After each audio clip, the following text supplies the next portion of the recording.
ప్రముఖ తెలుగు సినీ కథానాయకుడు జానపద చిత్రాలలో తనదైన శైలిలో నటించి తెలుగు ప్రజల హృదయాల్లో సుస్థిర స్థానం సంపాదించుకున్న కాంతారావు జయంతి వేడుకలను తిరుపతిలోని రాయలసీమ రంగస్థలం కళాకారులు ఘనంగా నిర్వహించారు. రంగస్థలి కార్యాలయంలో ఆయన చిత్రపటానికి పుష్పాంజలి ఘటించి ఘనంగా నివాళులు అర్పించారు. ఈ సందర్భంగా రంగస్థలం చైర్మన్ గుండాల గోపీనాథ్ రెడ్డి మాట్లాడుతూ ఎన్టీఆర్, ఏఎన్ఆర్ తర్వాత ఆ స్థాయిలో జానపద చిత్రాలలో నటించి కత్తి కాంతారావుగా పేరు పొందిన కాంతారావు దాదాపు 200 తెలుగు చిత్రాల్లో నటించారని గుర్తు చేశారు. కథానాయకుడిగా, క్యారెక్టర్ ఆర్టిస్ట్గా అనేక చిత్రాల్లో నటించిన కాంతారావు తెలుగు ప్రజలకు హృదయాల్లో సుస్థిర స్థానం సంపాదించుకున్నారని కొనియాడారు. ఈ కార్యక్రమంలో రాయలసీమ రంగస్థలం చైర్మన్ గుండాల గోపీనాథ్, కార్యదర్శి కేఎన్ రాజా, సభ్యులు విజయభాస్కర్ రెడ్డి తదితరులు పాల్గొన్నారు. జానపద హీరో కాంతారావు గారి జయంతి సందర్భంగా ఈరోజు రాయలసీమ రంగస్థలి ఆధ్వర్యంలో ఆయన చిత్రపటానికి పుష్పాంజలి ఘటించి ఘన నివాళి అర్పించాము.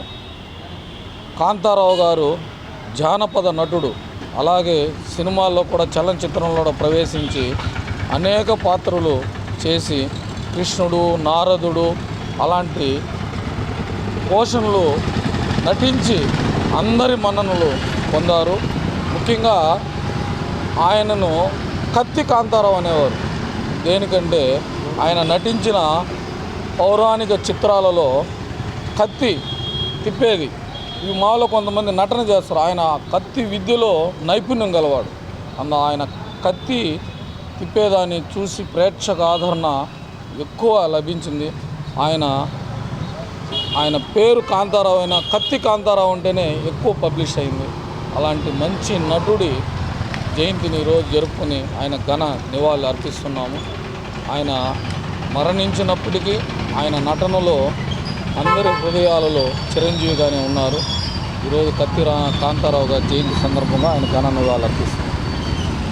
ఈరోజు కత్తి కాంతారావు గారి జయంతి సందర్భంగా మనం వారిని పూజ చేసుకోవడం, స్మరించుకోవడం ఎంతో శుభదినము. కత్తి కాంతారావు అంటే ఒకప్పుడు మంచి పేరు ప్రఖ్యాతులు గడించిన వ్యక్తి, మంచి నటుడు, మంచి కత్తి విద్యలో ఆరితేరిన ఒక నటుడు. ఇటువంటి కత్తి విద్య తెలిసిన ఒక ఈ కాలంలో ఎవరికి తెలియదు, ఏ నటుడు తెలియదు. వారితోనే ఆ రోజు కత్తి విద్య అనేసి ఏంటో ఆ రోజు నిరూపించారు.